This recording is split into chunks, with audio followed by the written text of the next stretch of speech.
Finally, I'm with the golden child. Jake is the favorite son, and you are just the spare tire. He's going to inherit the entire family estate while you get absolutely nothing. You're boring, weak, and your parents barely tolerate you. I secured my future with the real heir, so get out of our mansion and go cry in your car." Those words came from his wife of 7 years. She was sitting in their master bedroom, cigarette in hand, blowing smoke directly into his face while laughing, and she wasn't alone. His younger brother, Jake, sat right there beside her, not even bothering to cover himself with a sheet. Marcus had returned home 3 days early from a business trip. He wanted to surprise her. Instead, he walked into a scene that would shatter most men completely. But here's the thing about Marcus, he wasn't most men. And what his wife didn't know was about to destroy absolutely everything she thought she had. Before we dive into how Marcus flipped this nightmare into the most satisfying revenge you'll ever hear, let me ask you something. What would you do if you caught your spouse cheating with your own brother, and instead of apologizing, they mocked you to your face? Drop your thoughts in the comments below. If you love stories of justice and karma, hit that subscribe button and the bell icon so you never miss these incredible tales. Now, let me take you back to where this whole thing started. Marcus and Victoria met at a charity gala 8 years ago. She was a marketing coordinator at a mid-level firm. He was dressed simply, drove a modest car, and never mentioned his family background. That was intentional. Marcus had learned early in life that money attracts the wrong kind of people, so he kept things quiet. They dated for 14 months before he proposed. She said yes with tears streaming down her face. They married in an intimate ceremony with close friends and family. His parents attended but kept their distance from the festivities. Something about Victoria never sat right with them, but they respected their son's choice. What Victoria never discovered during their entire marriage was that Marcus wasn't just comfortable. He was extremely wealthy. His family owned commercial real estate across 6 states. The portfolio was worth over $47 million. Marcus himself controlled a private investment fund that had quietly grown to $12 million under his personal management. But he drove a Honda, wore clothes from regular stores, lived in what Victoria thought was a modest family home worth maybe $400,000.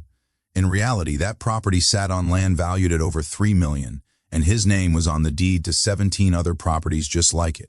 Victoria believed she had married an average man with an average future. She had no idea she was sleeping next to a fortune every single night. His younger brother Jake was a different story altogether. Jake was flashy. He drove expensive cars, wore designer labels, posted pictures from luxury vacations. Everyone in the family knew Jake lived far beyond his means, but their parents covered his lifestyle because they felt guilty about something nobody ever discussed. Jake was adopted. The family brought him home when he was 3 years old. They raised him exactly like their biological son, gave him every opportunity, paid for his education, set up a trust fund in his name. But Jake developed habits that drained money faster than anyone could refill it.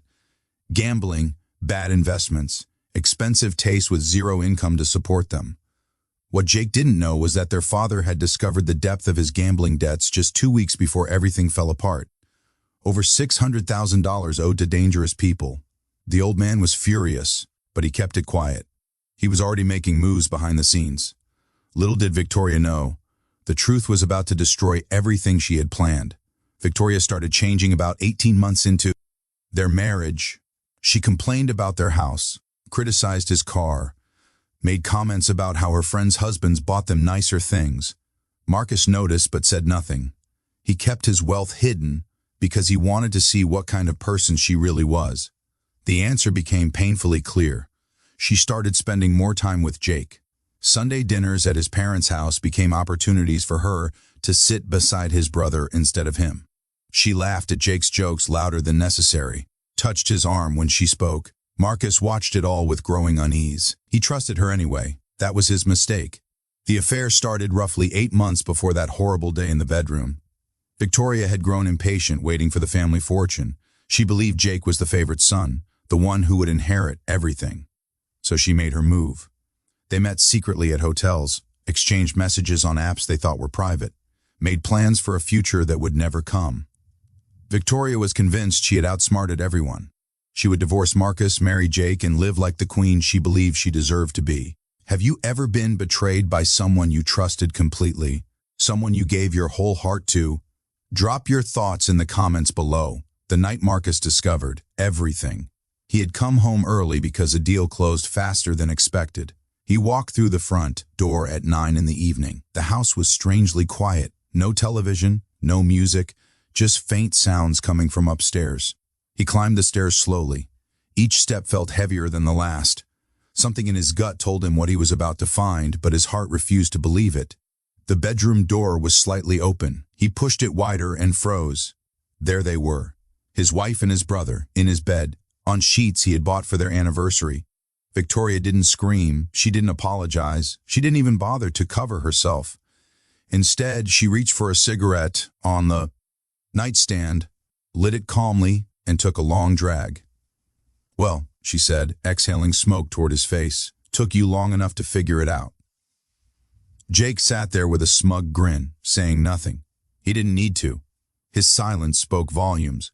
7 years, Marcus said quietly. 7 years, and this is what you give me? Victoria laughed, actually laughed. 7 years of boredom, she spat back. 7 years of driving that pathetic car and living in this average house. You have no ambition, no fire. Your brother here? He's going places. He's the golden child. Your parents adore him. They've always loved him more than you. She stood up, not caring about her state of undress. Face it, Marcus. You're the spare tire, the backup son. Jake is going to inherit everything your family has built, and I'm going to be right there beside him when it happens. We're in love. We've been planning this for months, so do yourself a favor. Get out of our mansion and go cry in your car. Our mansion. Those 2 words echoed in his mind. What she said next would change everything. Oh, and one more thing, Victoria added with venom dripping from her voice. Don't expect your parents to take your side. They've always seen you as the disappointment, the boring one. The son they had by accident before Jake came along and saved the family legacy. Marcus stood completely still. His face revealed nothing. Inside, 1,000 emotions raged like a hurricane, but outside, cold as ice. He didn't yell, he didn't cry, he didn't beg. Instead, he walked slowly toward the wall safe in the corner of the room. Victoria watched with confusion as he punched in a code and pulled out a thick manila envelope. "What are you doing?" she demanded. He ignored her question, just held up the envelope and spoke 4 words that shattered her entire world. Dad updated his will. The color drained from Victoria's face. Jake finally lost his smug expression. "What are you talking about?" Jake said, his voice cracking. Slightly. Marcus opened the envelope and pulled out a document stamped with official seals. "This morning," he explained, calmly, "after discovering your gambling debts of $623,000 owed to some very unpleasant people, Dad made some changes. Want to know what they say?" Neither of them answered. The silence was deafening. If you love watching entitled people face reality, make sure you're subscribed. We post stories like this every week, and trust me, you don't want to miss what comes next. Marcus read directly from the document. Effective immediately, Jacob Marcus Wellington, due to his outstanding gambling debts, his willful deception regarding financial matters, and his affair with his brother's wife, is hereby disowned from the Wellington family estate. All trust fund access is terminated. All credit lines connected to family accounts are canceled. His name is removed from all property deeds and inheritance documents. Jake jumped to his feet. "That's not possible. I'm their son." Marcus looked at him with something close to pity. "Actually," he said slowly, "there's one more thing you should know. Dad and Mom told me this when I turned 18. They waited to tell you because they wanted to find the right time. But I guess now is as good as any." He paused for effect. "You're adopted, Jake. You always were. They loved you the same, gave you every opportunity, treated you like their own blood.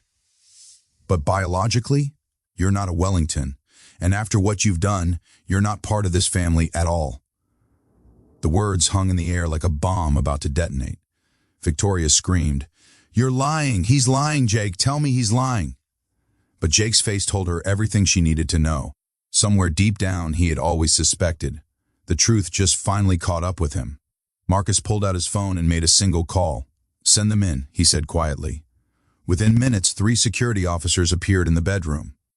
Doorway, professional, emotionless, waiting for instructions. "Escort these 2 off the property," Marcus commanded. "They can take nothing with them, not a single item, not one piece of clothing, nothing." Victoria shrieked as the officers moved forward. "You can't do this! This is my house too, we're married." Marcus smiled for the first time that night. "Actually, we're not. Not for long anyway. And this house, it was never in your name. Neither is anything else. I made sure of that before we even signed the marriage certificate. Call it intuition. The officers physically removed both of them, down the stairs, through the front door, onto the cold driveway in the night air, with nothing but their shame. Marcus followed and stood at the threshold. He reached into his pocket and pulled out a $1 bill. He tossed it at Victoria's feet. "Start saving," he said. "You're going to need it. I canceled every credit card, blacklisted you from every family property, and called every luxury hotel in the state. Nowhere will take you. Not tonight. Not ever." Victoria was sobbing now. The arrogance had completely melted away. "Marcus, please," she begged. "Please, I made a mistake. I was confused.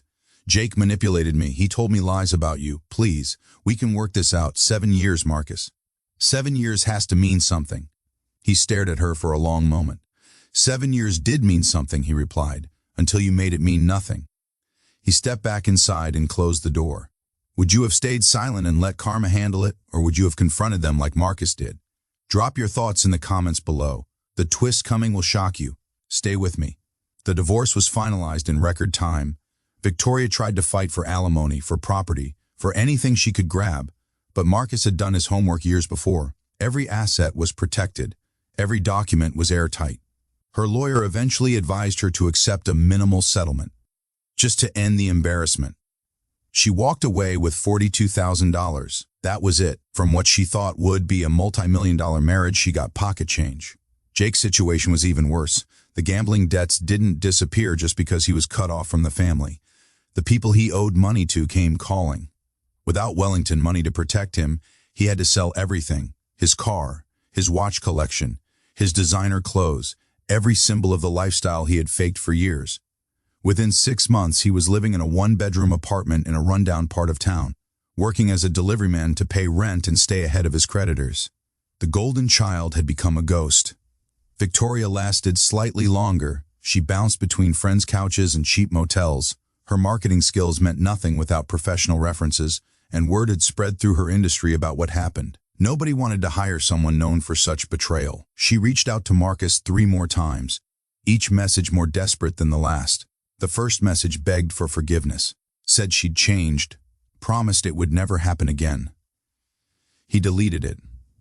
The second message claimed she was pregnant with his child, a lie, obviously. He didn't even dignify it with a response. The third message threatened to go to the media, to expose the Wellington family as cruel and vindictive. Marcus forwarded that one directly to his lawyers. She never contacted him again. Just when she thought it couldn't get worse, it absolutely did. Victoria's parents found out the full story, not her version, the real version.